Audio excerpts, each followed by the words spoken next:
Hello students, how are you? My dear student, today I'm going to do question number 2 of exercise 5.3 class 10th mathematics. Basically this chapter 5 is related with arithmetic progression. Okay, in this 5.3 exercise we have to find the sum of the given AP till the nth number, जो उसका last term है वहाँ तक हमें क्या करना है, उसका सम फाइंड करना है. Okay, now how we will do this. देखिए क्वेश्चन नंबर 1 जो है उसमें हम जो सिंपल Sn वाला जो फॉर्मूला लगाते हैं, Sn is equal to n/2 bracket 2a plus n-1 into D and bracket close. ये हमारे पास क्या था, फॉर्मूला था Sn का, sum of the given AP till nth number. Okay, but यहां पर देखिए, यहां पे हमें n की वैल्यू चाहिए अगर हमें ये Sn फाइंड करना है इस गिवन AP का. क्वेश्चन नंबर 2 का फर्स्ट क्वेश्चन है ये, ठीक है. So first of all to find the value of n हम एक और फॉर्मूला यूज करेंगे जो हमने यूज किया था एक्सरसाइज 5.2 में, and that is an is equal to a plus n-1 into d. Okay, यहां पे देखिए इस एपी में हमें क्या कुछ गिवन है, a गिवन है हमें 7, n हमें फाइंड करना है, एंड d क्या होता है, कॉमन डिफरेंस. उसको कैसे फाइंड करते हैं, a2 माइनस a1. तो a2 क्या है हमारे पास 10/1/2, एंड इसमें से हम माइनस करेंगे d के लिए a1 को, दैट इज 7. ये मिक्स फॉर्म में है, पहले इसको चेंज कर लेते हैं. It will become 21/2 minus 7/1. जहां डिनोमिनेटर में कुछ नहीं होता वहां हम 1 लेट कर लेते हैं. मिक्स फ्रैक्शन को कैसे चेंज करते हैं, डिनोमिनेटर को इससे मल्टीप्लाई किया जो साइड में गिवन है, 10 2 20 एंड 20 प्लस 1 21. नीचे वाले से मल्टीप्लाई किया, जो आंसर आया उस वो न्यूमरेटर में ऐड कर दिया. 20 आया, 20 को 1 में ऐड किया, 21/2.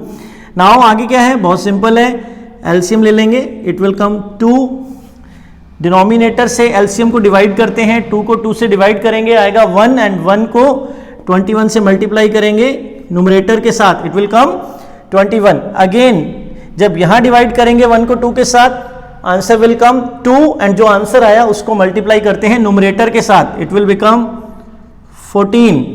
सो फाइनल आंसर क्या आएगा, 7/2, या इसको अगर आगे पॉइंट में भी लिखना चाहें इट विल बिकम 3.5.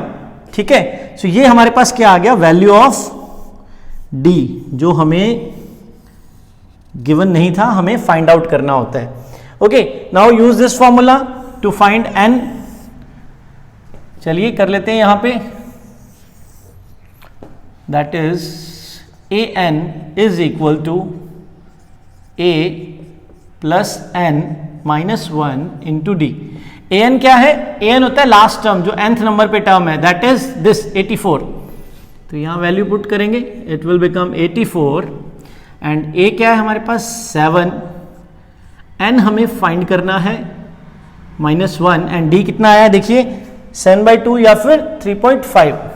तो इसको मैं यहाँ पे 7/2 ही एक बार लिख रहा हूँ, अगर ज़रूरत पड़ेगी तो इसको कन्वर्ट कर लेंगे. नाउ 7 यहाँ प्लस में है, इसको अदर साइड में लेके आएंगे, it will come in minus again, and -1 into 7/2. 84 minus 7, what it will come, it will come 77. Okay, equal to, यहाँ देखिए ये 7/2 है, इसको अगर दूसरी साइड में लेके आते हैं, यहाँ राइट हैंड साइड से लेफ्ट हैंड साइड में लेकर आऊंगा तो ये इनवर्स हो जाएगा, 2/7 हो जाएगा मल्टीप्लाई में, 2/7 इक्वल टू क्या रह गया दूसरी साइड में, n-1. हम इसको कट कर सकते हैं, it will become 11, and finally 22 n-1. -1 यहाँ क्या है, सॉरी 1 जो है वो इधर माइनस में है, इसको दूसरी साइड लेके जाएंगे, प्लस में आ जाएगा, और हमारे पास n की क्या वैल्यू आ जाएगी, 22 plus 1, it will become 23. So now अब हम कहां पहुंच गए, अब हमने यहां पे n की वैल्यू भी फाइंड कर ली, d की वैल्यू भी फाइंड कर ली, a गिवन है, तो देखिए हम now we can find out Sn, अब हम क्या फाइंड कर सकते हैं, value of Sn. So put the formula, that is Sn n/2 2a plus n-1 into d. आगे सेम वही क्वेश्चन जो इसका क्वेश्चन नंबर 1 था, सेम वही प्रोसेस. नाउ इसमें सिर्फ वैल्यू पुट करनी है हमें, हमारे पास nth टर्म तक सम आ जाएगा इस पूरी एपी का.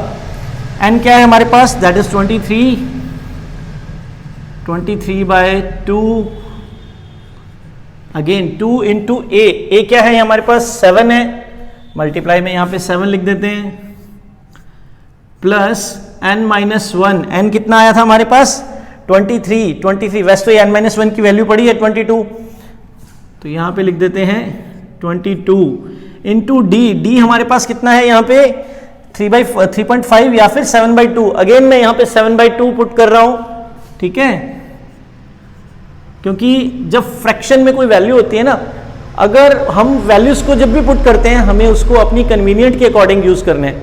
अगर हम 3/5 पुट कर रहे हैं तो देखिए हमारा जो मल्टीप्लिकेशन है वो थोड़ा टफ हो जाएगा, इसलिए मैंने क्या किया 7/2 लिया. जैसे यहां लिया था 7/2, तो जब मैं इसको दूसरी साइड में लेके आया तो ये कट हो गया, तो मेरा मल्टीप्लिकेशन ईजी हो गया. अदरवाइज बच्चे क्या मिस्टेक करते हैं, वो पॉइंट्स में वैल्यू निकाल लेते हैं और फिर आगे पॉइंट्स में पुट करते हैं, तो उनके जो मल्टीप्लिकेशन होते हैं बहुत लंबे हो जाते हैं and finally they got frustrated and question wrong हो जाता है. सो पीस में कीजिए इसको, पीस, शांति से, आराम से, ठीक है. Now solve it. ये 23.5, ये अब देखिए इसको हम पॉइंट्स में भी कर सकते हैं चाहे तो. पहले इसको सॉल्व करते हैं. 23/2 14 प्लस यहाँ देखिए कैंसिल हो सकता है, इट विल कम 11 एंड 11 7 जा 77. अगेन 23/2, इनको हम ऐड करते हैं, 7 + 1 11, 7 + 1 8, 7 + 4 था 11, 7 + 1 8 और 1 और it will come 91. Okay, now इसको मल्टीप्लाई कीजिए और ये सिंप्लीफाई कर लेते हैं. क्योंकि हमें यहाँ देखिए इस जो टर्म में ये फ्रैक्शन में लिया हुआ है, so we will try to find out in the mix fraction. ये जो मिक्स फ्रैक्शन है ना, तो आंसर भी हम मिक्स फ्रैक्शन में ही फाइंड कर लेते हैं. सो पहले ये देखिए, जैसे ये 91 है, इसको मल्टीप्लाई कर लेते हैं यहाँ पे. 91 इंटू 23, 3 1 जा 3, 9 3 जा 27, 2 1 जा 2, 9 2 जा 18. It will become 3 9 and 2093. ठीक है, finally it will come 2093/2. Now इसको डिवाइड कर लेते हैं. 2093 डिवाइड बाई 2. पॉइंट्स में मत निकालिएगा, अगर हमें जो क्वेश्चन दिया हुआ है उसमें अगर मिक्स फ्रैक्शन यूज हो रहा है देन ट्राई दैट कि आप जो आंसर फाइंड आउट करें वो भी मिक्स फ्रैक्शन में होना चाहिए. इट विल कम 1 0. अब उसके बाद 9 करेंगे तो यहां भी एक 0 लग जाएगा, बिकॉज हमने जो 2 डिजिट्स हैं उनको कैरी किया है. And it will come 4 1 again 3 6 12 1. Okay, so what it will become, it will become 1046 and 1/2. This is the answer. Okay, so question number 2 का फर्स्ट पार्ट था. इसमें हमने क्या किया, बिकॉज इस क्वेश्चन में हमें इस nth टर्म तक सम फाइंड करना था, बट हमें n नंबर नहीं दिया हुआ कि ये जो 84 है ये कौन से नंबर का टर्म है, ये हमें गिवन नहीं है. तो इसके लिए हमें क्या फाइंड करना पड़ेगा, पहले n की वैल्यू. फॉर दैट हमने ये फॉर्मूला लिखा जो हम 5.2 में भी यूज कर चुके हैं. देन आफ्टर हमें जो गिवन वैल्यूज थी मैंने वो नोट डाउन की. d जो है वो कैसे आता है, d आता है a2 - a1 a4 - a3 या a3 - a2. ठीक है, तो इस तरीके से फॉर्मूला लगा सकते हो आप d के लिए. मैंने यहाँ लगाया a2 - a1 एंड a2 कितना था 10, 1/2 था, -7 किया. इसको जब मैंने सॉल्व किया I got the value of d that is 7/2.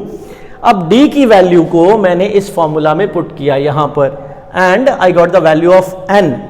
अब मेरे पास n आ गया है, a आ गया है और d भी है। तो जो मुझे इस फॉर्मूला में, सम वाला जो फॉर्मूला होता है, इसमें जो जो वैल्यूज रिक्वायर्ड थी वो मैंने इसमें पुट की and finally I got this answer 1046 into 1/2। ठीक है, so that is, thank you, thanks for watching.